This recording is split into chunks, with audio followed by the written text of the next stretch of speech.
ദൈവമേ വടിയായ അളിയ ഇപ്പൊ എല്ലാം ശരിയായ ഇനി ഒരെണ്ണം ഇരുത്തി വലിച്ചേ ശരിക്കിരുത്ത് ചങ്കി ചെല്ലട്ടെ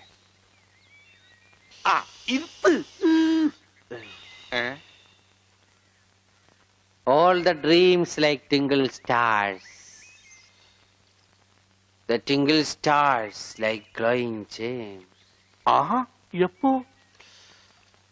But the gems are floating like gems and sperms. ഇത് വലിച്ച ഇംഗ്ലീഷ് പറയാൻ പറ്റും. വെറുതെ സ്കൂളിൽ പോയി സമയം കളഞ്ഞ് 1ാം ക്ലാസ് കൂടി കഞ്ചാവ് വലിച്ചിരുന്നെങ്കിൽ ചറവറാന്ന് ഇംഗ്ലീഷ് പറയായിരുന്നു. അളിയൊരു 2 പപ്പ് നോക്കട്ടെ.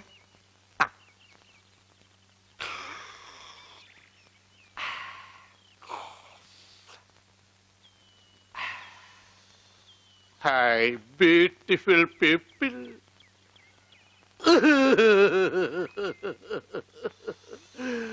I am sorry, Aliya. I am sorry. ഞാൻ അങ്ങനെയൊന്നും ചെയ്യാൻ പാടില്ലായിരുന്നു.